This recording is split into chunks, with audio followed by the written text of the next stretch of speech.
Y para ello voy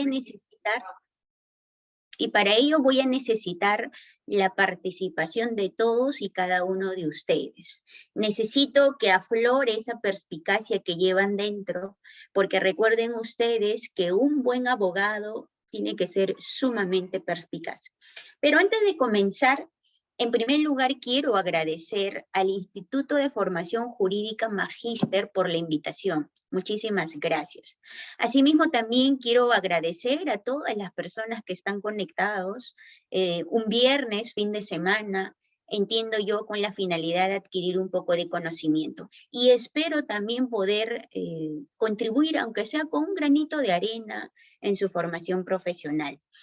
Me siento algo extraña hablando a la computadora, por lo menos me gustaría verlos, no sé cuál es la opción para que pueda tener la pantalla completa y poder visualizar a las personas, porque pretendo hacer una clase interactivo en la que sea partícipe cada uno de ustedes, porque la idea es compartir opiniones, ideas y no hacer un trabajo de monólogo. Por favor, si me ayudan en ese sentido, sería perfecto. Ahí está, muy bien. Creo que tengo que poner la vista completa, a ver. Excelente, muchísimas gracias. Si por A o B se corta.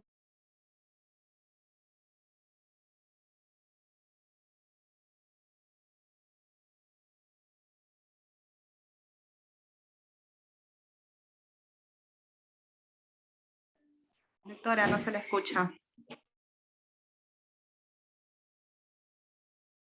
Tiene que activar su audio.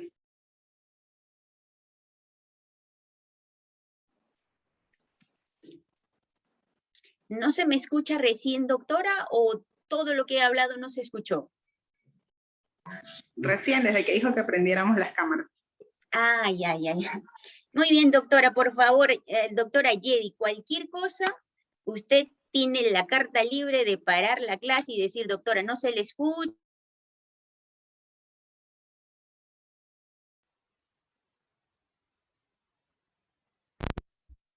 Doctora, Su buenas tardes, no se le escucha audio, tampoco. su audio.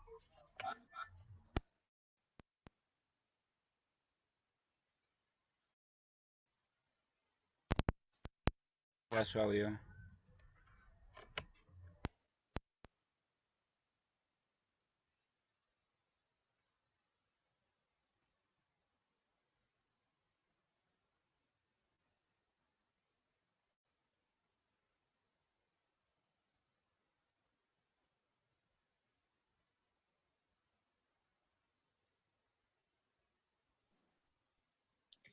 Ay, por Dios, es complicado poder interactuar por este medio, pero bueno. A ver, les decía que hay que conceptualizarnos o hay que situarnos en el problema general. Para empezar, en la mayoría de las universidades, uno de los problemas o una de las deficiencias es que en la malla curricular o en el plan curricular no se encuentra el curso de redacción jurídica. Y en algunas universidades que sí está instaurado este curso, no se le da la debida importancia.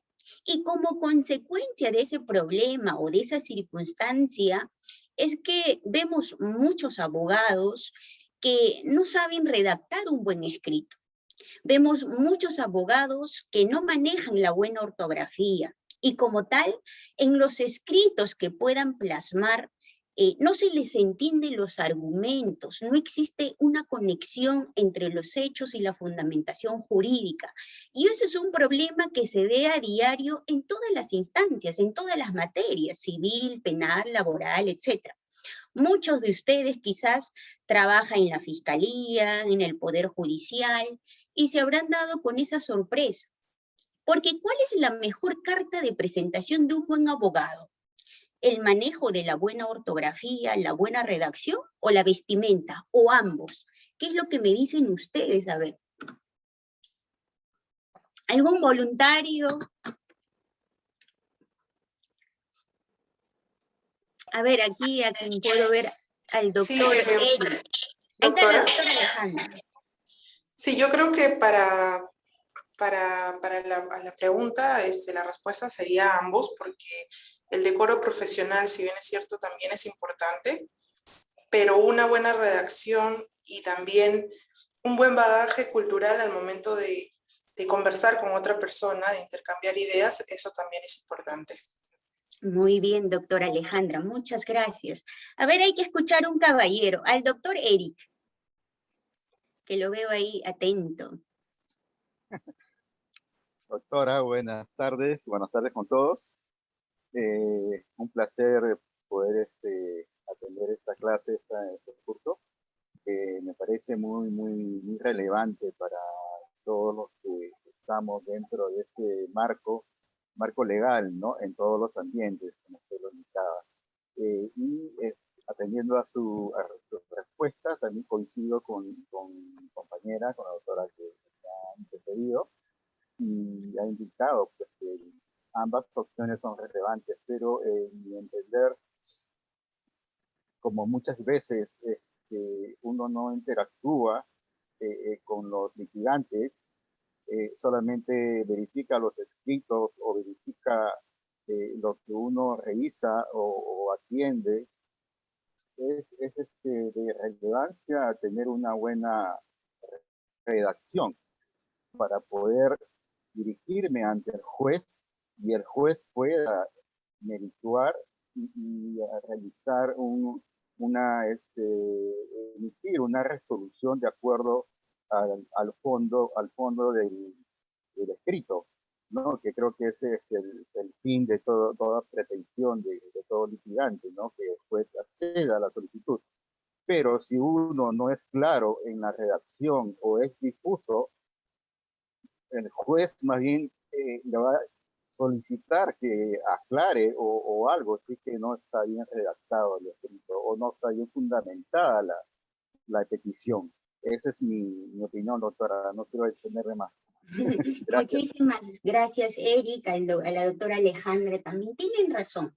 Quizás sea importante ambas posturas porque lógicamente un abogado debe vestirse de acuerdo al contexto, de acuerdo al lugar, y aparte es una forma de respeto la indumentaria que nos representa a nosotros. Pero ya han habido casos, sobre todo en esta época de pandemia, muchas circunstancias en las que los abogados, por estar en una audiencia virtual, pues están vestidos como quieren y eso no es lo correcto. Pero, por ejemplo, a opinión personal, considero que la mejor carta de presentación es el manejo de la buena ortografía y la buena redacción. Supongamos que una persona X me contrata los servicios para asumir la defensa en un caso. Lo primero que hacemos es presentar un escrito de apersonamiento, ya sea a la Fiscalía, al Poder Judicial. Esa es nuestra primera carta de presentación. Un escrito bien redactado, preciso y concreto.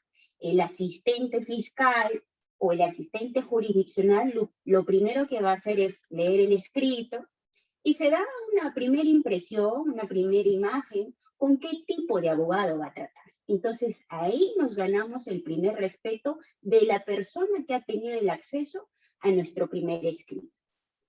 Y para entrar ya de lleno quizás a mostrarles algunas pautas o la proforma que se maneja para los escritos, quizás una recomendación que me lo han hecho a mí muchas veces, sobre todo en mi época universitaria, es que el profesional del derecho, y creo que de todas las carreras, es que nunca debe dejar de leer.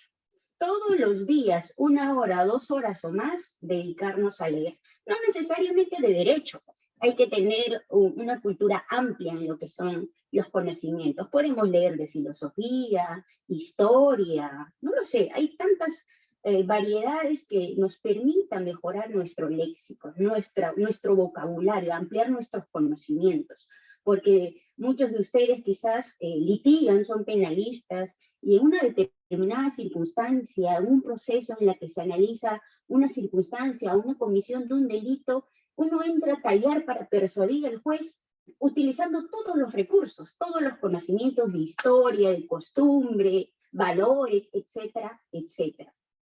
Muy bien, en este momento la tarea que se me ha asignado es explicar en qué consiste un escrito de apersonamiento, para qué sirve un apersonamiento. También se me ha asignado precisar las pautas para el requerimiento de un cese de prisión preventiva, de la misma forma, la variación de la prisión preventiva, que no es lo mismo, y también respecto al requerimiento de control de plazo. Asimismo, también vamos a hablar cuáles son esos supuestos o cómo es que debemos solicitar el sobreseimiento de la causa, que si nos alcanza el tiempo, vamos a hablar de algunos escritos o de algunas proformas más. No sé cuánto tiempo tengo, a lo mejor 1 hora, 2 horas, no me han precisado, pero cualquier cosa ya saben que pueden intervenir. Quiero compartir, a ver si me ayudan, compartir pantalla. Ok, a ver, vamos a ver con apersonamiento. ¿Pueden visualizar?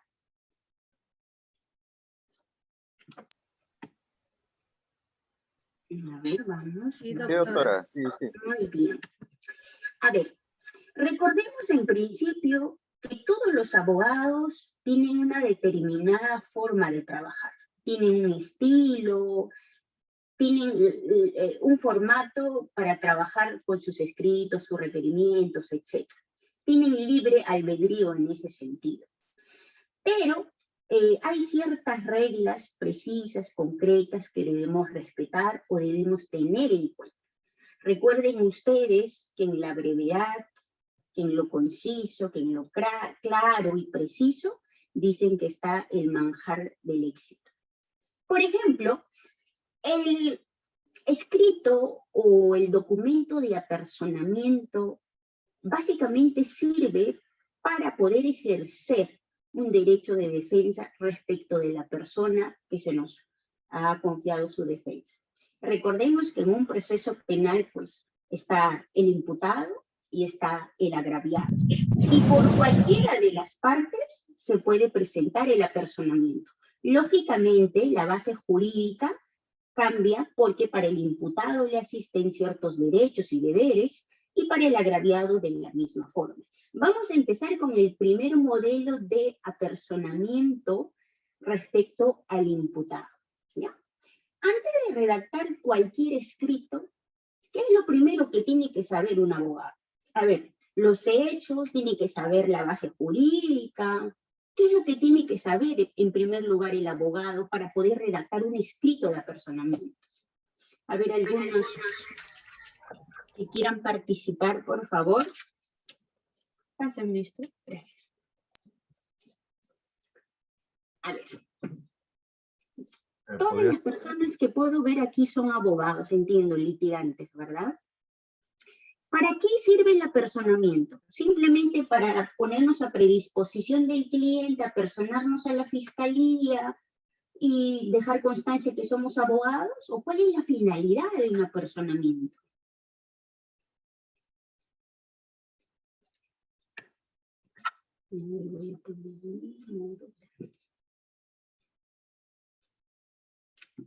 Cualquier abogado puede participar en cualquier acto de investigación sin haber presentado un escrito de apersonamiento.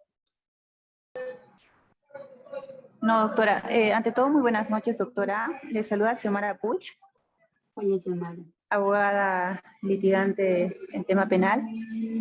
Bueno, el apersonamiento primero es para legitimarnos, ¿no? A nosotros como abogados en ese sentido y en esa línea, garantizar uno de los derechos fundamentales en un proceso penal, que es el derecho de defensa, el debido proceso, correcto, para que tomar conocimiento, porque ya tomando en consideración que en el escrito de apersonamiento señalamos nuestra domicilio procesal o casilla electrónica, lo que corresponda, y a través de estas notificaciones es que nosotros tomamos conocimiento de los pronunciamientos, ya sea en sede fiscal, ya sea en sede judicial, y lo que corresponda, ¿no? Entonces, de esa forma nosotros, estando legitimados o autorizados, en este caso, por el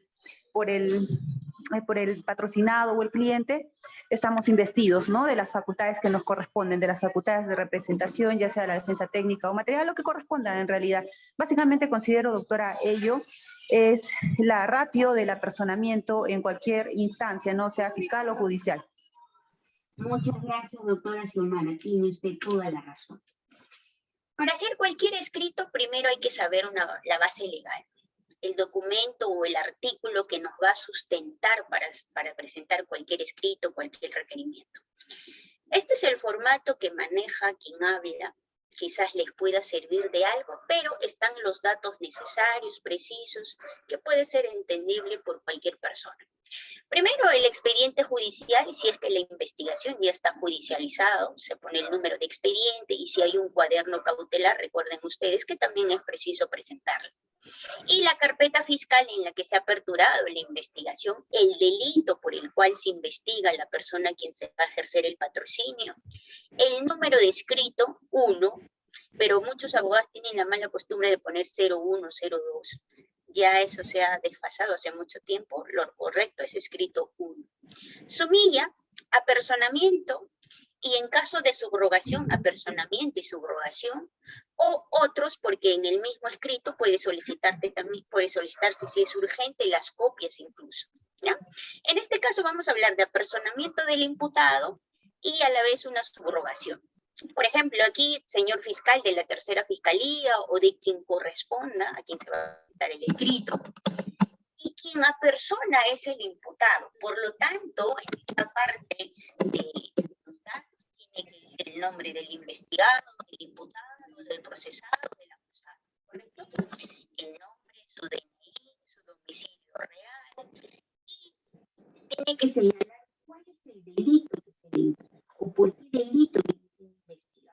Entonces, en ese sentido, siempre es bueno hablar por la presunta comisión del delito tal, en presunto agravio de. Siempre hablar en presunto porque todavía no se ha demostrado la responsabilidad, ¿correcto? Son datos quizás... Doctora, se lo escucha entrecortado. ¿Se escucha entrecortado? Sí, doctora. ¿Hola? ¿Ahora me escuchan Sí, bien? se escucha recortado.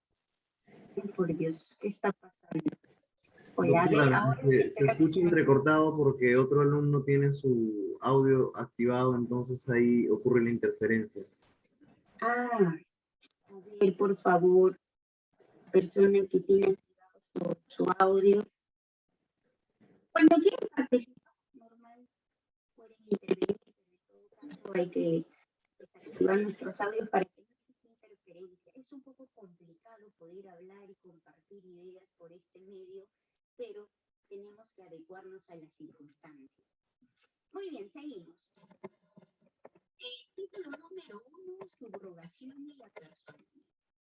Aquí, por ejemplo, que a efectos de ejercer el derecho de defensa conforme al artículo 71, inciso 1 del nuevo Código Procesal Penal, aquí nos habla de los derechos del imputado, ustedes ya lo conocen, ¿no? El imputado puede hacer valer por sí mismo a través de su abogado los derechos que la ley y la Constitución le conceden. ¿Correcto? Revoco a mi anterior defensa si es que se trata de subrogación, y si no es subrogación simplemente designo al estudio jurídico, si es que es un estudio jurídico, porque es recomendable que se apersone a todos los que son parte, socio del estudio jurídico, porque puede ser que se programe una determinada diligencia y el abogado apersonado no pueda participar en esa diligencia. Si tiene apersonado varios, puede concurrir cualquiera de ellos. Entonces, cuando es un estudio jurídico con la concurrencia de varios abogados, siempre es recomendable apersonar a todos. Esa es la costumbre que, por ejemplo, maneja el estudio donde trabajo. En ese sentido, hay que poner el nombre del abogado, la colegiatura o el número de registro del colegio de abogados al que representa, ¿no? Y finalmente, para que ejerzan la defensa, ¿no? En la investigación que se le viene siguiendo, conforme al artículo 84, que ya nos habla de los derechos y deberes del abogado, ¿correcto? Un apersonamiento preciso, concreto. Si es que se trata de revocar, hay una palabra que se tiene que agregar, y si es que no se trata de revocar y simplemente es una designación primigenia, directo designo abogado o designo estudio jurídico conformado por los abogados tal, etc. ¿Correcto? Y capítulo 2, hay que precisar, por supuesto, el domicilio procesal.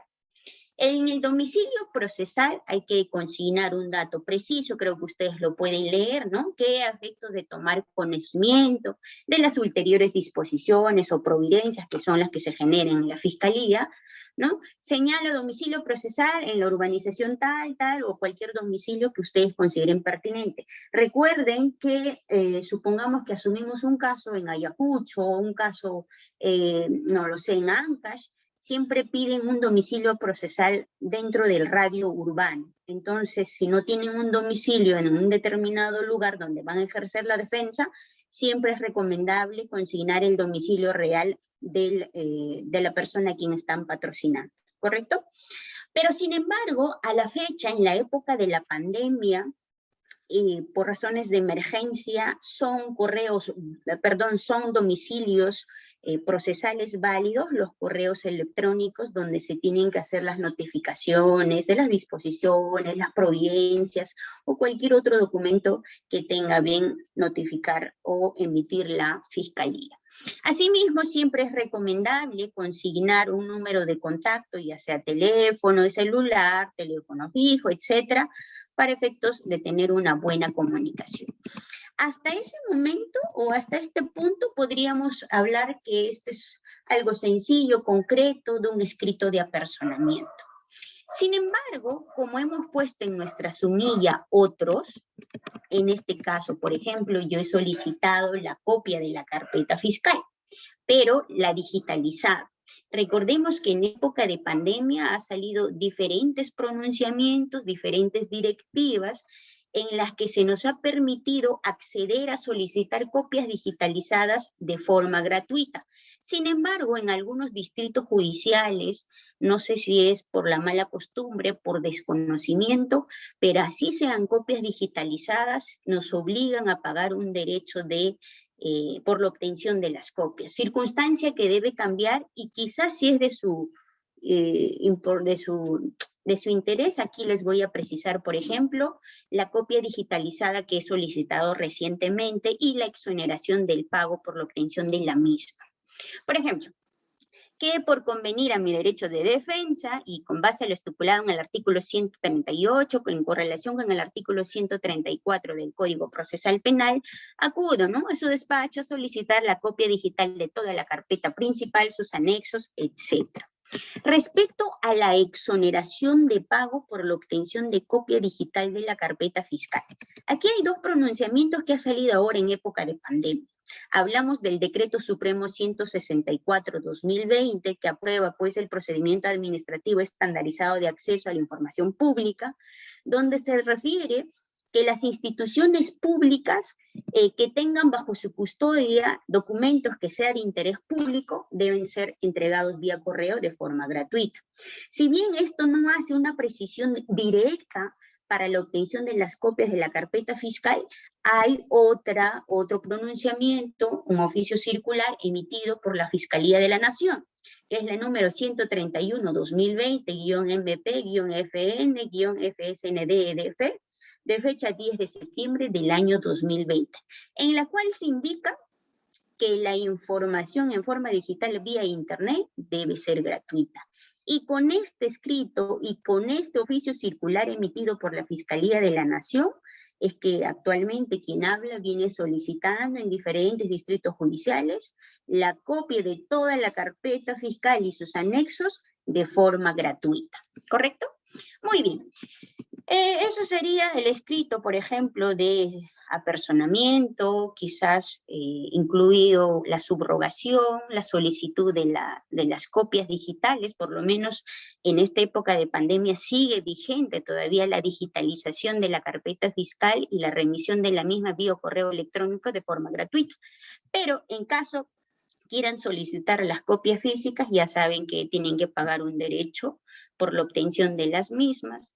Y las personas que quieran que se les entregue digitalizado también creo que pagan un derecho de 5 o 6 soles, si mal no recuerdo, para efectos de que se les pueda entregar en un CD o en USB. ¿Correcto? Muy bien.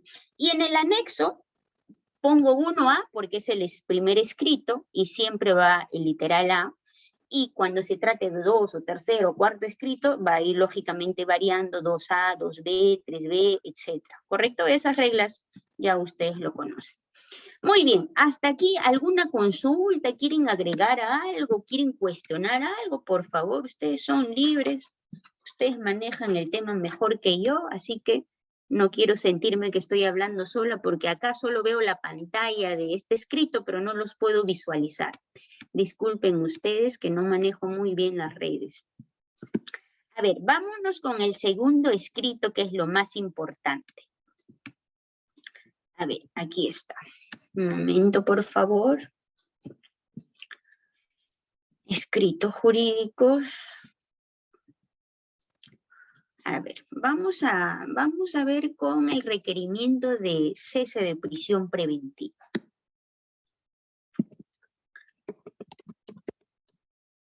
A ver, vamos a precisar algunas cosas generales o puntuales. Recordemos que la prisión preventiva es una medida cautelar, es una medida coercitiva, pero no es eterna. Y como no es eterna, puede ser variado en cualquier momento. Recuerden, para casos simples va de 9 meses, para casos complejos puede ir de 18 o hasta 36 meses en caso de crimen organizado. Y puede variar en cualquier momento cuando varíen los motivos primigenios que sirvieron de sustento para la imposición de esta medida. Y puede variar cualquiera de los presupuestos materiales establecidos en el artículo 268, ¿correcto? En ese sentido, ¿qué es lo que debemos precisar en un escrito de requerimiento de variación o, perdón, de cesación de prisión preventiva? A ver, por favor, aquí sí necesito que me ayuden.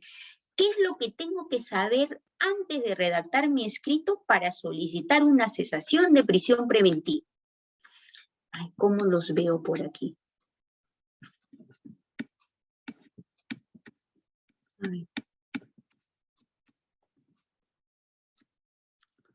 A ver, por favor, si alguien me puede ayudar con alguna participación. Doctora, considero que para el cese de prisión preventiva es tener en cuenta ya la fecha, el día y la hora en que ya dejó o ya cesó esta medida coercitiva personal.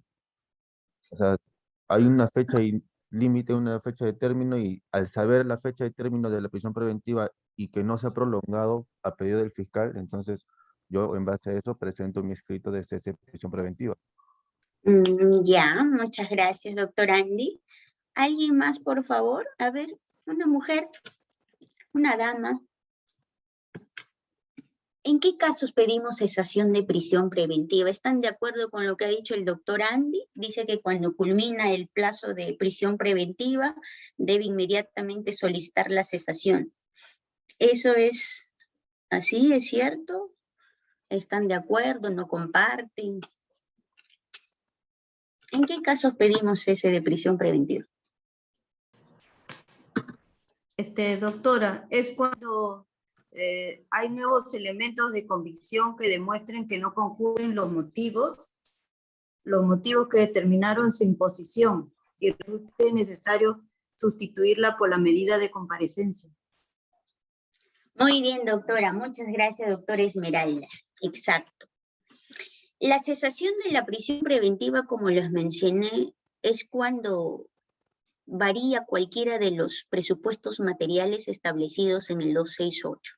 Es decir, si una vez declarado fundado la prisión preventiva, en el interín de la investigación varía cualquier circunstancia que pueda variar, valga la redundancia, los fundados o graves elementos de convicción o el peligro procesal, quizás puedan solicitar la cesación de la prisión preventiva, pero para ello es necesario contar con un nuevo elemento de convicción que ha surgido con posterioridad a la emisión de la prisión preventiva.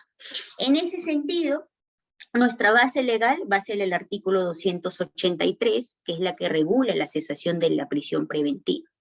En este caso, por ejemplo, aquí vamos a nuestro escrito, número de expediente, la carpeta fiscal siempre hay que precisarla, y el cuaderno cautelar no podemos ponerla en este requerimiento porque cuando se presenta el escrito, ya el órgano jurisdiccional se encarga de consignar la carpeta de ese cuaderno. ¿Correcto? El escrito número 1 y la sumilla siempre será cesación de prisión preventiva y el juzgado a quien se presenta este requerimiento, y en este caso sí, ya una vez apersonado y facultado, tiene que ir el nombre del abogado, su número de registro del colegio de abogados del lugar donde pertenecen o del colegio al que pertenecen, el nombre del investigado, el delito por el que se le investiga. Recuerden ustedes, siempre hay que consignar presunta comisión del delito, presunto agraviado, etcétera, ¿ya? Correo electrónico, casilla electrónica, ustedes saben muy bien que eso es un requisito fundamental, y por supuesto el número de contacto. El petitorio tiene que ser concreto, preciso.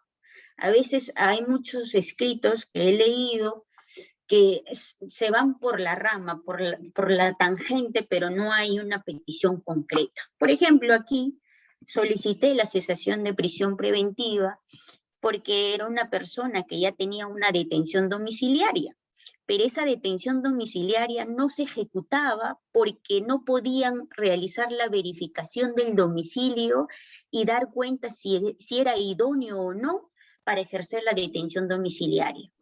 Entonces, no ha cambiado de archivo. ¿Archivo? Sí, sigue en el anterior. Ay, perdón. Entonces, un momento, compartí, pues yo. Permítame un minuto, por favor.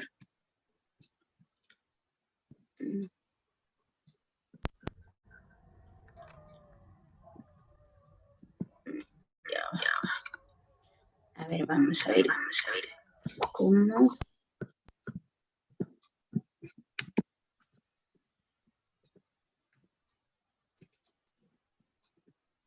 ¿Ahora sí pueden visualizar? Debes, como A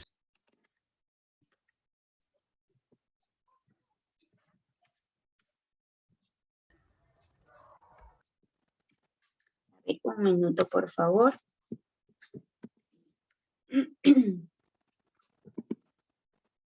¿Ahora sí? Sí, Sí, ya, ok. pero se ve, doctora, la lista de los PDFs, pero no se ve Ay. el escrito. Muy bien, un momento, por favor. ¿Saben qué? Hoy día estoy sin mi mano derecha. Entenderán que esto es complicado. A ver. Vamos a cerrar esto. Pero lo puse compartir, ¿no visualiza? doctora, antes de compartir, primero descárgalo y luego otra vez compartes, ahí recién va a salir. Gracias, doctor. A ver. Ay, me voy a morir aquí, por Dios.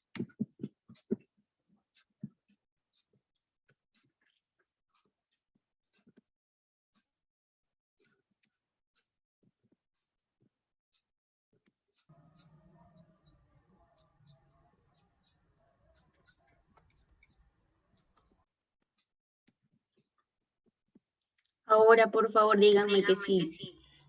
Ya está ya, doctora. Ay, por Dios. Bien.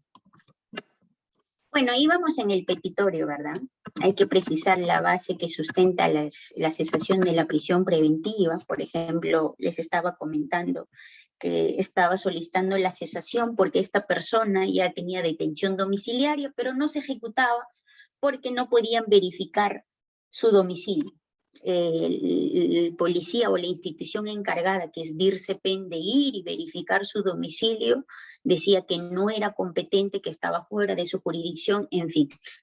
Por temas administrativos no podían excarcelarlo del establecimiento penitenciario donde estaba recluido, razón por la cual solicité la cesación de la prisión preventiva, toda vez que con antelación a este requerimiento ya también se había actuado la declaración como prueba anticipada de un colaborador eficaz. Entonces, esa declaración me sirvió como un nuevo elemento de convicción, ¿ya? Siempre tiene que existir nuevo elemento de convicción, recuerden, que varíe la motivación primigenia, ya sea de los 3 presupuestos materiales establecidos en el 268 o también respecto a la proporcionalidad de la medida o la razonabilidad de la medida que ha sido ampliamente desarrollado jurisprudencialmente, incluso ahora último en el Acuerdo Plenario 1/2009, creo. Muy bien. Y el segundo punto sería los fundamentos jurídicos que sustenten la variabilidad de la medida. Ojo, ¿cuáles son esas reglas jurídicas que nos permite o que nos sustenta lo que es la cesación de la prisión preventiva? Después, la fundamentación jurídica es totalmente distinto, porque la fundamentación jurídica tiene que ir aparejada con los fundamentos de hecho, ¿correcto? Muy bien. Los fundamentos que sustentan la variabilidad de la medida, en este caso puse como primero 283 del Código Procesal Penal, ¿correcto? Y asimismo el 255, numeral 2 del Código Procesal Penal, donde establece que incluso la variación de estas medidas cautelares puede ser de oficio, es decir, puede hacerlo el juez, pero sabemos que eso en la práctica casi nunca se va, entonces siempre será a requerimiento de parte.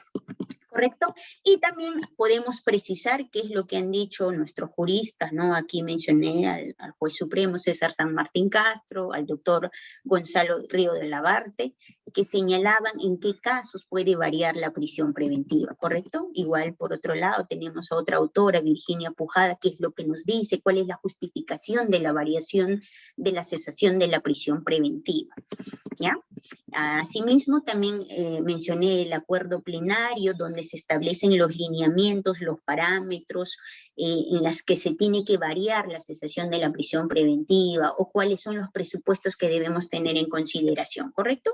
Ahí en el acuerdo plenario, que estoy seguro que ustedes conocen muy bien, están en qué casos puede variar la proporcionalidad de la medida, ¿correcto?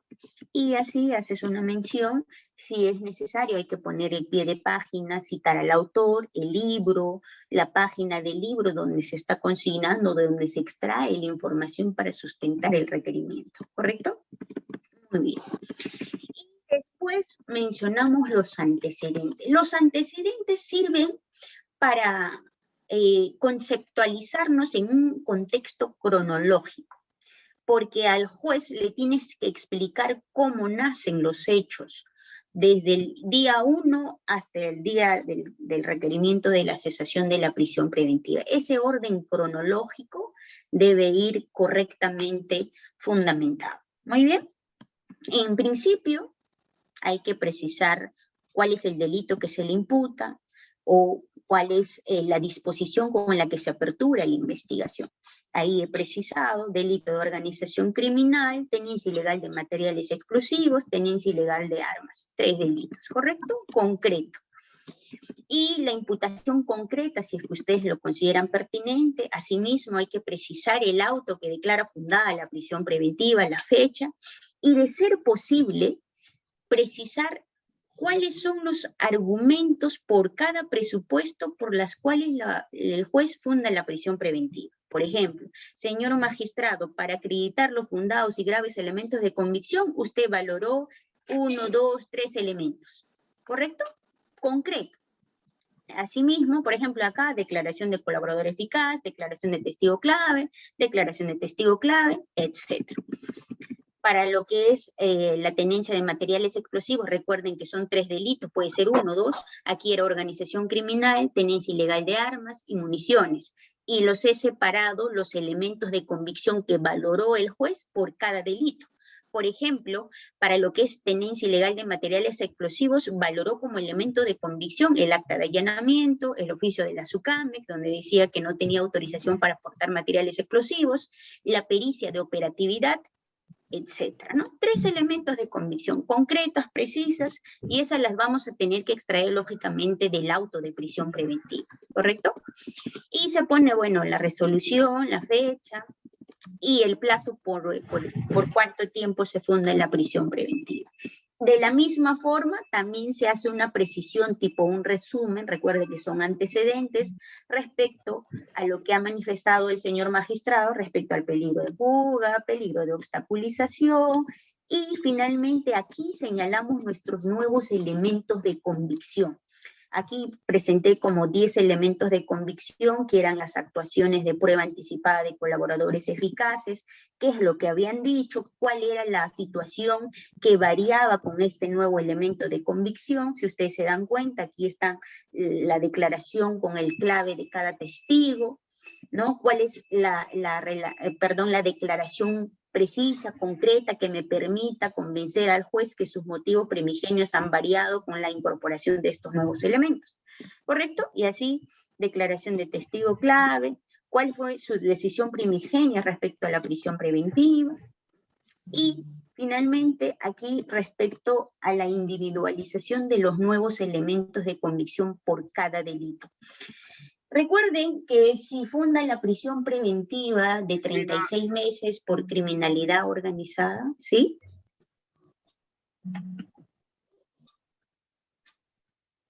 ¿Hola? ¿Alguien quiere intervenir?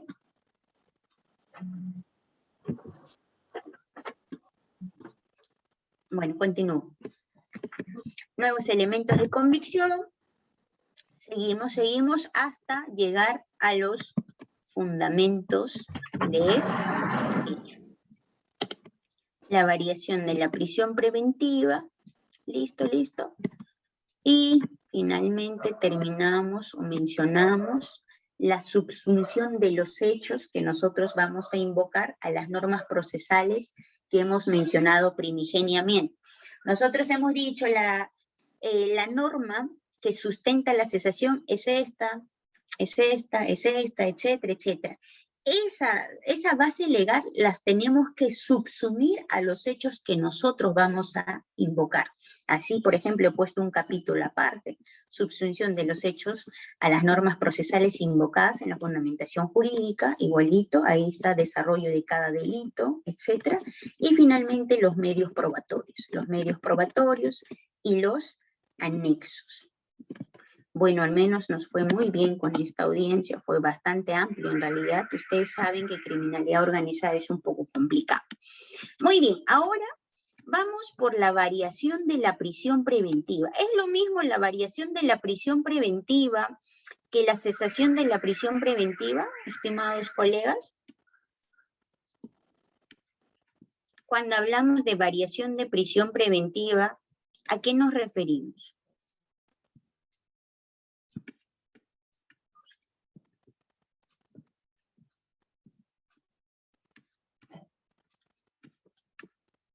La variación prácticamente es el cambio que se va a hacer de prisión preventiva a una comparecencia, por ejemplo. Ajá, muy bien, doctora Alejandra, pero ¿en qué casos procede la variación? ¿Es lo mismo que la cesación?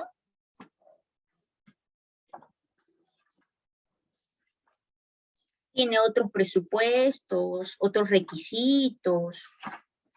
El 290 establece en qué casos procede la variación de la prisión preventiva. Son presupuestos tasados, concretos. Vamos a ver el 290, ¿ya?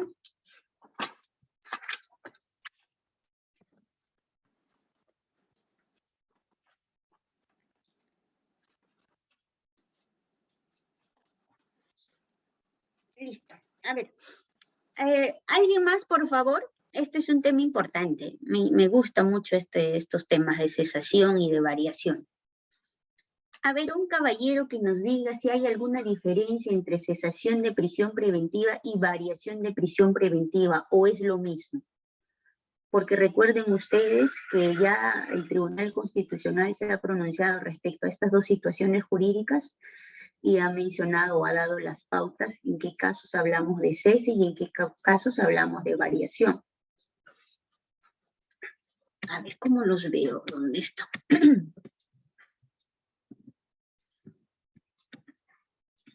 A ver, aquí está.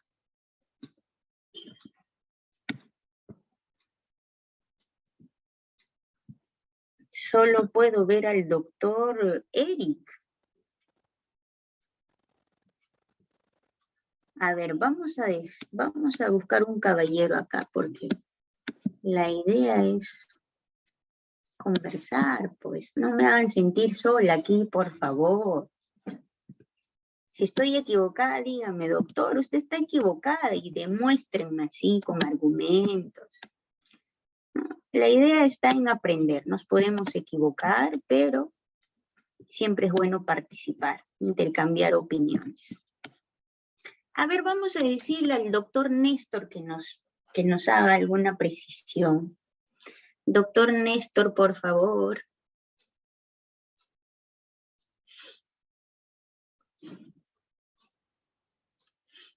A los que participan le vamos a regalar un libro, justo ahora que el doctor Jefferson saca un buen libro. Ahí tengo unos obsequios, así que la podemos compartir. A ver, doctor Néstor. Se ha dormido. A ver, a la doctora Ideapat.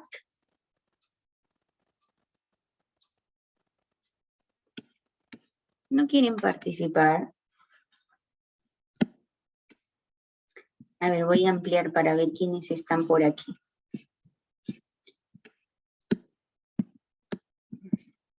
A lo mejor ya saben, ¿no? Ya saben y ya les resulta innecesario compartir sus conocimientos. Quiero creer eso. A ver, doctor Eric, ya que lo vea usted, bueno. ¿Es lo mismo cesación de prisión preventiva y variación de prisión preventiva? Ahora, no, disculpe, no podía precisar si fue esa la respuesta, me reservo. Muy bien. Listo, gracias.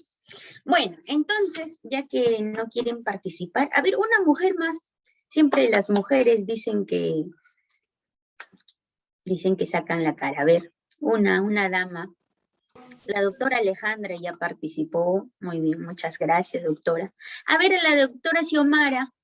Ella participó hace un momento. Doctora Xiomara, por favor, ilústrenos. Para no sentirme sola aquí. Creo que se han ido a dormir todos, ¿no? Bueno. Doctora, perdón. Ahí está. Doctora Xiomara, a ver. Disculpe usted que yo le esté pidiendo su participación, pero aquí veo a varios, pero no quieren. A ver, ayúdenos usted. Bueno, básicamente, como ya señaló una colega que me ha precedido, la cesación de prisión preventiva está vinculada a la concurrencia, ¿no?, de nuevos elementos de convicción. Eso está establecido en una casación 2016, si no me equivoco. Ahora, en cuanto a ver, permítame.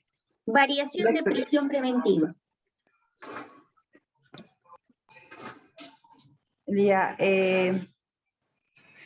en cuanto a la variación de prisión preventiva, doctora, ¿me escucha?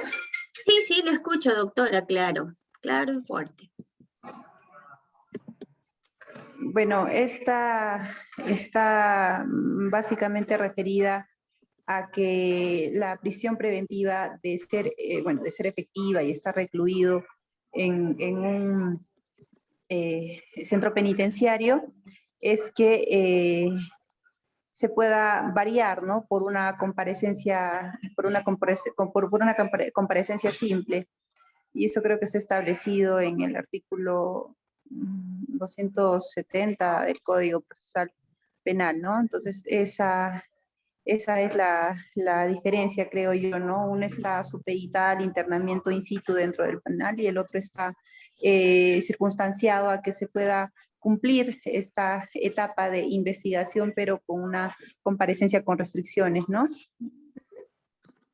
Muy bien, doctora, muchísimas gracias. A ver, para la cesación de la prisión preventiva ya hemos mencionado que tiene que existir nuevos elementos de convicción que varíen los motivos primigenios que sirvió para fundar la prisión preventiva, ¿correcto? Y esos nuevos elementos de convicción puede ser para cualquiera de los presupuestos materiales o para lo que es la proporcionalidad o la razonabilidad de la medida. La variación de la prisión preventiva no procede en cualquier caso. solo procede, por ejemplo, para una detención domiciliaria, o básicamente la variación es para una detención domiciliaria. La cesación de la prisión preventiva puede ser con una comparecencia con restricciones, comparecencia simple, etc. Pero cuando hablamos de variación de prisión preventiva por detención domiciliaria, eso está plenamente establecido en el 290. Y va a proceder esta variación de medida de prisión preventiva cuando el imputado tiene mayor a 65 años de edad, cuando adolezca de una enfermedad grave o incurable, ¿correcto? O cuando sufra de una incapacidad física permanente que afecte sensiblemente su capacidad de desplazamiento, o cuando se trate de una madre gestante. Solamente son 4 supuestos en las que puede proceder la variación de la prisión preventiva por la detención domiciliaria. Recuerden que la detención domiciliaria es cuando, pese a corresponderle prisión preventiva a esta persona, puede variarse esa medida y ejecutarse con una detención domiciliaria cuando esta persona es mayor a 65 años, tiene una enfermedad grave o incurable, cuando es una madre gestante o cuando adolezca de alguna discapacidad que le impida desplazarse con normalidad. Solamente... Doctora, sí. Sí, en esos 4 supuestos solamente procede la variación de la prisión preventiva, ¿no es cierto? Sí, doctora. Gracias. Así es, ¿ya? Solo Doctora, en esos casos. Sí, ¿Ese es en todos los delitos o en delitos específicos? en todos los delitos, mi estimado doctor. No hay ninguna excepción. Si cumple cualquiera de estos presupuestos, usted va, solicita al juez la variación de la medida por detención domiciliaria o, en su defecto, por una comparecencia con restricciones. Pero la comparecencia con restricciones o la simple generalmente no procede con la variación, pero sí con la cesación, ¿ya? Ahora, en esta época de pandemia, existen diferentes pronunciamientos, tanto de la OMS y el MINSA. ¿Quiénes son las personas vulnerables frente a la pandemia, frente al COVID-19? Y nos han dicho en primera línea que son personas altamente vulnerables y riesgosas, los hipertensos, los diabéticos, los que adolezcan alguna enfermedad del corazón, etc. Por ejemplo, quien habla recientemente solicitó la variación de la prisión preventiva de una persona que está recluida en el penal de Ancón 1 por el delito de tráfico ilícito de drogas y criminalidad organizada. Esta persona viene purgando una prisión de 12 meses y bueno, le han declarado 36 meses. Pero ¿qué pasa? Esta persona no tiene 65 años, no le aplica, no le alcanza este supuesto, pero sí tiene una enfermedad. Tiene diabetes y tiene hipertensión. Y sabemos que la diabetes y la hipertensión son enfermedades graves. Son enfermedades que no tienen cura. Y como no tienen cura, requieren llevar un tratamiento adecuado de por vida. Y en esta época de pandemia existen diferentes pronunciamientos, incluso del propio Poder Judicial, donde han precisado que los presos preventivos que adolezcan cualquiera de estas enfermedades tienen derecho a solicitar la variación y ejecutarse una medida cautelar menos gravosa que ponga en peligro su salud, su vida o su integridad personal. Bajo esos supuestos, la defensa solicitó que esta persona tenía pues diabetes, hipertensión arterial. ¿Y cómo lo acreditas? Lo primero que tenemos que hacer es solicitar al director del establecimiento penitenciario que se le hagan los exámenes clínicos y físicos a esta persona para determinar en grado de certeza cuál es su situación en su estado de salud. Y si por esa parte no nos hace caso el director, aún estando establecido en el Código de Ejecución Penal, ahí les voy a pasar incluso un formato de escrito cómo solicitar ese informe médico. Tenemos otra opción, podemos solicitar a la Fiscalía o también podemos solicitar al juzgado. Lógicamente el INPE va a emitir un informe médico señalando esta persona tiene hipertensión, tiene diabetes, se encuentra clínicamente estable o requiere tratamiento, etc. ¿Ese es un documento, un medio probatorio? Sí. Discúlpeme la interrupción. ¿Es necesario primero hacer el paso de solicitar al INPE el examen médico o podemos ir de frente ya al juez o al Poder Judicial para que lo solicite? o para que haga su examen médico. Recuerde usted, mi estimado doctor, que para solicitar cualquier requerimiento o para acreditar algo hay que probar. Si yo voy y le digo al señor juez, ¿sabe qué? Solicito la variación porque mi patrocinado está recluido en el penal tal, es una persona que tiene diabetes, que tiene hipertensión. Ya, el juez puede convocar audiencia, va a decir, ya, pero ¿cómo prueba usted, doctora, que su cliente es diabético, es hipertenso? Entonces, para eso es necesario primero solicitar la información, solicitar ese medio probatorio que me acredite a mí, sustentar ante el juez que esta persona no debe estar recluido en el penal, ¿correcto? Claro, Entonces, es que usted hizo la precisión, disculpe, de que si por el INPE no le hacían caso, o sea, que no le responden su solicitud, y usted comenzó a hablar de, entonces lo presento al fiscal o al juez competente.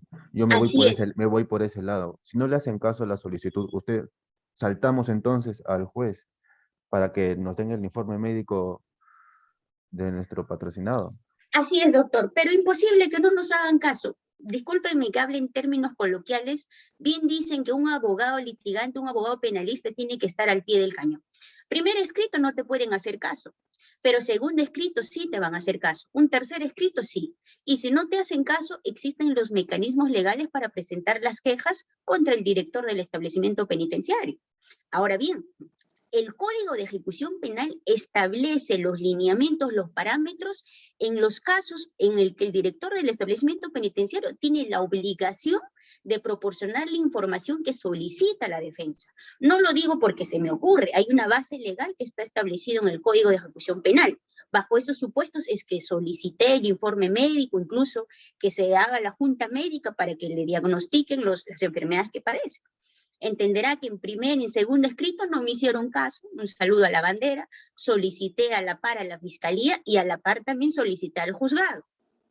Pero menos mal presenté una queja y ahí recién me dieron respuesta del informe médico, detallado, incluso solicité la copia de la historia clínica para acreditar que esta persona padece de estas enfermedades y que el establecimiento penitenciario no podía garantizarle su tratamiento, porque en el penal no existen los medicamentos para estas enfermedades, ¿correcto? Entonces, si queremos solicitar la variación, primero el informe médico. Ahora, si no existe un informe médico, si no se les proporciona de forma inmediata, otra posibilidad es que algunas personas que han sido diagnosticadas antes de ser recluidas en el penal, pues en algún momento se han tratado en un hospital o en una clínica y también se puede incorporar estos informes médicos o esta historia clínica, ¿correcto? Asimismo, otro de los documentos que se debe tener en cuenta es que el establecimiento penitenciario donde se encuentra recluido no tiene las condiciones necesarias para garantizar el cuidado o para garantizar la integridad personal del preso preventivo. Por ejemplo, les voy a comentar un caso que era por un delito de tenencia ilegal de armas. Esta persona estaba recluido, pero era diabético, era hipertenso. Y el director del penal me respondió que esta persona sí, efectivamente tiene estas enfermedades, pero clínicamente se encuentra estable. Se encuentra estable porque los médicos del penal le están dando un tratamiento, le están dando sus pastillas, le están dando sus medicinas. Y por lo tanto, él no merece salir de prisión. ¿Y qué es lo que ha dicho la Corte Interamericana respecto a este punto? Las personas o los presos preventivos, vamos a hacer, un contexto más general. Dice, si el Estado, recuerden que el INPE es una institución del Estado, no está en la capacidad o no cuenta con las facultades necesarias para cautelar la vida, la salud o la integridad de un preso preventivo, debe variar la medida. ¿Para qué? Para garantizar su integridad personal. Porque la integridad personal del preso preventivo o del sentenciado está por encima de cualquier circunstancia. ¿Correcto? Porque recordemos que un sentenciado, un preso preventivo, el único derecho que se le restringe es la libertad ambulatoria. Sus demás derechos deben respetarse, deben cumplirse y deben resguardarse. ¿Correcto? Bajo ese supuesto, me emiten un informe médico señalando que estaba estable, que le daban las medicinas. Y para eso yo solicité un informe detallado para efectos de que me informen si le están proporcionando las medicinas, cuáles son esas recetas médicas. ¿Cuál es el cuaderno de apunte en el día lunes, martes, miércoles que le entrega usted las medicinas? No me la proporcionaron. ¿Por qué? Porque los familiares eran los encargados de comprar las medicinas y de llevarlo al establecimiento penitenciario para que este señor pueda ser tratado. Entonces la pregunta que yo le hice al señor magistrado es, ¿cómo puedes mantener preso a una persona que no se encuentra segura en un establecimiento penitenciario y menos ahora en esta época de pandemia? Porque el establecimiento penitenciario no cuenta con buena infraestructura médica a nivel nacional. Por eso que el Tribunal Constitucional ya ha declarado el estado de cosas inconstitucional, el hacinamiento carcelario, crisis sanitaria, en lo que es la alimentación, etc. Entonces, al no poder acreditar la fiscalía que el establecimiento penitenciario le daba las medicinas, yo presenté por mi parte las recetas médicas o los comprobantes de pagos con las cuales los familiares compraban las medicinas y se las proporcionaba al establecimiento penitenciario para que se trate las enfermedades que padecía. Con esos informes y con esos documentos ha salido con detención domiciliaria 2 clientes. Uno por tenencia ilegal de armas y otro por tráfico ilícito de drogas. O sea, en esta época de pandemia, mis estimados amigos, probablemente a ustedes ya ha pasado por esta circunstancia, los jueces, sobre todo de la Corte Especializada de Criminalidad Organizada o de Corrupción de Funcionarios, están variando las prisiones preventivas por estas nuevas circunstancias de la pandemia, pero acreditando, por supuesto, que padece de diabetes, hipertensión, problemas renales, etc. Hay un listado de enfermedades que ha emitido el MINSA a través de una resolución ministerial, aparejado incluso con el pronunciamiento de la OMS. ¿Ok? ¿Alguna consulta, alguna pregunta, alguna precisión para seguir avanzando? Dios mío, no sé cuánto tiempo tengo. A ver.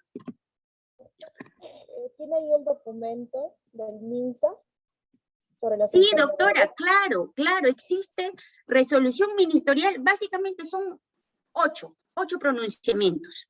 Cada una de ellas se han ido actualizando. Acá yo tengo toda la información, si gustan, yo luego les voy a pasar estos formatos de requerimientos de variación o de cesación, y ahí está invocado todo lo que se ha suscitado en esta época de pandemia, ¿correcto? Incluso hay jurisprudencias en las que ya se ha establecido en qué circunstancias debe variarse la prisión preventiva, ¿ya? Sí, doctora, pásenla. Gracias. Muy bien. Ahí está precisado incluso lo que se ha pronunciado la Corte Interamericana de Derechos Humanos. El propio Poder Judicial ha emitido una resolución administrativa señalando en qué casos procede la variación de la prisión preventiva y en qué casos procede la cesación de la prisión preventiva. E incluso ha instado a los jueces que deben variar estas medidas teniendo en consideración la salud de las personas que se encuentran privados de su libertad, porque son personas que son más vulnerables justamente porque están privados de su libertad por el hacinamiento carcelario y porque no existen condiciones de infraestructura, ni médico, etcétera, en los establecimientos penitenciarios, ¿no? Y pueden invocar también el estado de cosas inconstitucional que se ha dado respecto a ese punto, ¿correcto? Doctora, buenas noches. Hola, señor Néstor Caballero. Una ¿Cómo está? consulta. Ya. En el caso de Alberto Fujimori. Sí. ¿Cómo es en ese caso? Porque creo que le iban a sacar, al último dijeron que no, y se quedó refundido más. Ya. Mire, en el caso de Alberto Fujimori, y muy bien, justo ahora para hacer una precisión, él es un sentenciado. Y la variación de la prisión preventiva solo procede para el preso preventivo. Ya, esa es la diferencia. Al igual que la cesación, procede solamente para el preso preventivo. Respecto al sentenciado, lastimosamente no está establecido en nuestra norma en qué casos pueden variarse. Solamente sería pues un indulto, y eso es una facultad exclusiva del presidente de la República. ¿Correcto? Como están las cosas, lo dudo que salga. Gracias, de todas maneras. No se preocupe, doctor. Justo les mencionaba del... Sí. Doctora, ¿y eso de la variación de prisión, ahí es donde aplican los grilletes? También puede proceder el grillete electrónico, doctora, pero aquí en el Perú no tenemos muchos grilletes, la verdad. No hay, no va a proceder. Por gusto va a hacer perder el tiempo ahí. Yo también lo he intentado y me han dado una respuesta diciendo que uno tiene que pagar. O sea, ahí no va a proceder. Preferible pedir detención domiciliaria o comparecencia con restricciones. Ahí procede automáticamente, solamente con la verificación domiciliaria. Doctora, Sí. una consulta. Usted hizo mención respecto a por esta pandemia, que muchos, digamos, abogados han podido optar o solicitar la variación o cese, amparándonos más que nada en el tema pandémico, ¿no? Que es mucho más riesgoso de poder contagiarse, y como son personas más vulnerables por las enfermedades que usted ya ha indicado, el juez está aceptando las solicitudes. Así ¿no? es, doctor. En el el supuesto caso de que ya el próximo año la OMS declare que ya no estamos en pandemia o estamos en otro estadio, ¿podría cambiar todo este escenario que usted ha comentado? No, doctor. ¿Por qué? Porque ahorita la variación de la prisión preventiva puede proceder incluso sin la presencia de la pandemia. Porque ¿qué es lo que nos dice el 290? Cuando pese a corresponderle prisión a este imputado, a esta persona o a este preso preventivo, puede variarse en estos supuestos. Mayor a 65 años. Cuando adolezca de una enfermedad grave o incurable. Y no es necesario la presencia de la pandemia. Solo que la presencia de la pandemia requiere tener con mayor preeminencia o cautelar con mayor preeminencia la integridad de un preso preventivo. O sea, es como un agregado más, por las cuales las autoridades deben tomar las decisiones urgentes.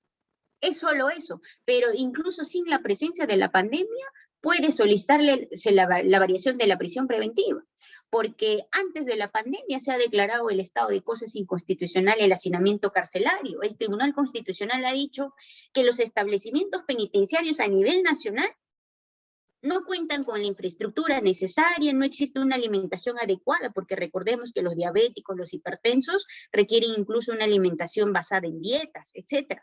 Entonces, todas esas circunstancias no se cumplen. Lo único que tiene que hacer, mi estimado doctor, es que en caso uno quiera solicitar la variación, acreditarla. Y para acreditar, usted tiene que solicitar toda esa información al director del establecimiento penitenciario y él está obligado a proporcionarlo. Yo le invito a leer el Código de Ejecución Penal, ahí le señalan los parámetros e incluso en su propio reglamento en qué caso se puede solicitar informe médico. Es más, muchas veces ocurre que el establecimiento penitenciario tiene su propio médico y te emite un informe médico genérico. Te dice, tiene esta enfermedad y está estable. Uno incluso de parte puede solicitar que ingrese un médico particular para que le haga los exámenes físicos y clínicos. Y entonces ya tienes con mayor consistencia en tu medio probatorio lo que dice el INPE y lo que dice un médico particular. ¿Correcto? ¿Puede ser cualquier médico particular? ¿Puede ser cualquier médico? Puede ser cualquier médico, lógicamente de acuerdo a la enfermedad que padece su cliente, ¿no? Ajá. Listo. Continuamos. No se preocupe. A ver, no sé si estoy con el tiempo, doctores. Ayer han estado, creo, en una ponencia. ¿Cuánto tiempo les ha dado a los expositores? Hora y media, creo. ¿Cómo? 1 hora y media. Una hora y 40 minutos fue la duración de la sesión pasada. 1 hora y 40 minutos. Pero doctores participen, me hacen sentir sola por ahí, hablando a la pantalla. Bueno, a ver, seguimos. ¿Algo más que precisar sobre la variación o la cesación para pasar a, no sé, quizás un requerimiento de sobreseimiento de la causa o control de plazo? Nos falta Doctora, mucho. disculpe. Mira, aquí tengo los escritos actuales de cesación y variación. A veces los abogados no quieren compartir porque entienden que es su propio formato, ¿no? La forma como trabajan, pero no tengo ningún inconveniente. Ahí está toda la información actualizada, resoluciones, pronunciamientos, jurisprudencias, de acuerdo al contexto actual, si es que les interesa a alguno de ustedes, ¿ya? Doctora, eso lo va a compartir en el aula virtual, ¿verdad? Sí, no sé a quién tengo que dejar esta información para que los puedan remitir a cada uno de ustedes en todo caso, porque Doctora, en este hay una aula momento no voy a virtual. poder compartir porque créanme que estoy cero, no sé cómo compartirle. Sí, doctora, por favor, compártalo buenas noches, una consulta. al encargado del aula virtual. Para que Claro, lo- encargado. Ok, lo voy a proporcionar para que les envíe a todos sus correos, toda la información que estamos hablando, ¿ya? Ahí en los requerimientos usted va a encontrar todos los pronunciamientos de las diferentes entidades. Sí, doctora, dígame. Doctora, una consulta. ¿Cuál es la diferencia entre cese de una prisión preventiva en lo común con el decreto legislativo 1513? Ya, pero doctora, ahí si usted hace mención, y ahí menciona que la cesación puede ser de oficio, pero solamente para casos de delitos de menor lesividad. Y ahí señala una serie de delitos en las cuales están exceptuados. Sin embargo, si existen nuevos elementos de convicción, aún siendo un delito gravísimo, puede solicitarse la variación, porque recuerde usted que está aquí en nuestro Código Procesal Penal. Pero en esta época de pandemia ha aparecido ese nuevo supuesto para delitos de menor lesividad en las que supuestamente los jueces tienen que darle mayor preeminencia e incluso variar las medidas de oficio. Una consulta, ¿es apelable esa resolución también como en el proceso común? Claro, doctora, pero por supuesto, tenemos la primera instancia, no nos dan la razón, seguimos nuestro camino, segunda instancia, no nos dan la razón, incluso puede irse a una tercera instancia que ustedes conocen, casación o incluso un habeas corpus, aunque habeas corpus en esta época tampoco, creo que del 100% uno será fundada. Gracias, doctora. Ya, muy bien. A ver, doctores, ya, entonces les voy a enviar a ver si les interesa esta información, ¿ya?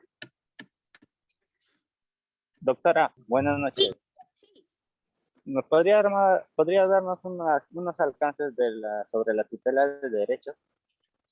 Ya, muy bien. ¿En qué caso procede una tutela de derechos? ¿A eso se refiere o quiere que le muestre un escrito? Sí, ¿en qué caso? Muy bien, ¿me dan un minutito, por favor?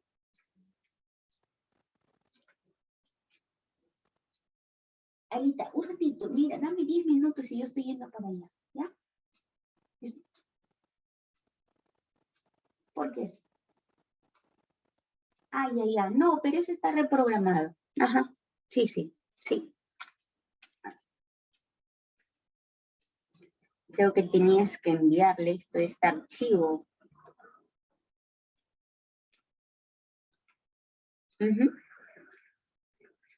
Sí, pues.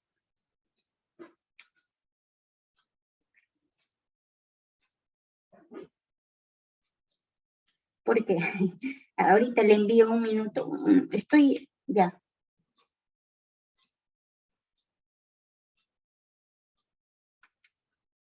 No sé cómo enviar esto.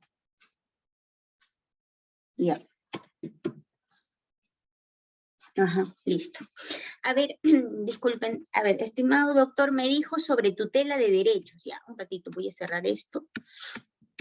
No sé dónde está tutela de derecho, pero en todo caso podemos hablar términos generales o necesitan que muestre un formato, porque también hay, solo que hay que buscarlo. Bueno, para empezar, respecto a la tutela de derechos, creo que nos habla el artículo 271, el 71, creo, a ver, un momento, para ir situándonos, ¿ya? Con quien nunca dejamos de trabajar es con nuestro código. Listo, artículo.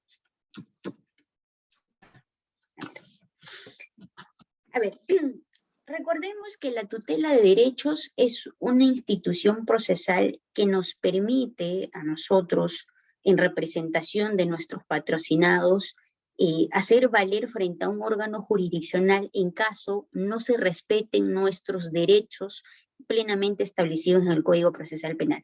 Si bien aquí está establecido nuestros derechos en el artículo 71, bueno, nuestros derechos no, del imputado a quien representamos, ¿correcto? Está establecido en qué casos puede proceder la tutela de derechos, pero jurisprudencialmente se ha establecido que no se puede, o que no procede la tutela de derechos solamente en lo que está establecido taxativamente, sino que también puede darse o puede ampararse cuando se susciten hechos similares. Por ejemplo, a ver, una tutela de derechos recientemente. Solicité la copia de la carpeta a la fiscalía y no se me proporcionaba, cuyo argumento era que estaba en época de pandemia, era imposible digitalizarla, razón por el cual no me podía proporcionar las copias y mucho menos me podía permitir hacer la lectura, dado que este expediente era de muchos años atrás y como tal no estaba digitalizado. Sin embargo, estaba programando una serie de diligencias, actos de investigación, y como recién tomaba el caso, pues estaba como que atado de manos, por lo mismo que no tenía conocimiento del caso en sí, como para poder ejercer una buena defensa. En ese supuesto, solicité una tutela de derechos al juez de investigación preparatoria, que se estaba vulnerando el derecho de defensa, porque al no tener toda la documentación que dé cuenta de los actos de investigación del delito que se le imputa a mi patrocinado, estaba recortando su derecho a la defensa, y su derecho a la defensa eficaz. En ese supuesto, por ejemplo, por la obtención de copias no está tasado en nuestro Código Procesal Penal. Sin embargo, es una circunstancia que afecta al derecho de defensa y como tal tiene que ser tutelado. Como tal, tiene que ser valorado. Y en ese supuesto, igual el juez me dio la razón fundada y ordenó a la Fiscalía que dentro o bajo su responsabilidad deba remitir todos los actos de investigación que obren en la carpeta fiscal. Así es, mi estimado. Hola. Gracias, doctora. Gracias Muy por bien. tu alcance. No se preocupe, no se preocupe. A ver, aquí me está escribiendo el joven Fabián y me dice... ya, le voy a enviar a él el material y seguramente les va a compartir, ¿ya? No se preocupe. Listo. Bueno, mis estimados amigos, creo que ya son 7:30. Doctora, disculpe, sería mucho mejor que coordine con la encargada del curso para que usted le pueda remitir todos los archivos y lo suban al aula virtual. Muy bien, doctor. Miren, les voy a remitir aquí lo que había preparado para hacer la ponencia, incluso en qué casos presentar la renuncia detalladamente conforme al Código de Ética del Abogado. También estaba el apersonamiento por parte del agraviado o por parte del imputado. Estaba respecto al sobreseimiento. No se preocupen, les voy a enviar todo ese modelo que estaba plasmado para la clase de hoy. ¿Le parece? Sí, doctora, y esos escritos jurídicos también, por favor. Muy bien, muy bien, muy bien. Un momento, ¿cómo hago para visualizarlos a ustedes? Que no veo. Dejar de compartir el documento y puedes ver a todos sus nombres, doctora. Muchas gracias, doctor. Disculpen mi ignorancia. Dicen que en la vida siempre ignoramos algo. Listo. A ver, para ir cerrando ya, ¿alguien quiere participar o no sé, podemos hablar de algún tema más? Porque ya el archivo les voy a enviar, así que sería innecesario compartirles acá, estar leyendo ya las pautas con las que yo trabajo, si les puede servir de algo. Bueno, ahí se las voy a remitir. ¿Ya? Si no hay más preguntas, me retiro, porque estoy con una pequeña urgencia. Espero haber contribuido, aunque sea con un granito de arena, algo de conocimiento y que les pueda servir. Muchas gracias, muchos éxitos y a seguir cuidándonos. Muchísimas gracias, doctora. Nos vemos, hasta luego. Gracias. Hasta luego. Gracias, doctora. Hasta luego. Gracias, doctora. Gracias, hasta luego. Gracias, hasta luego, doctora.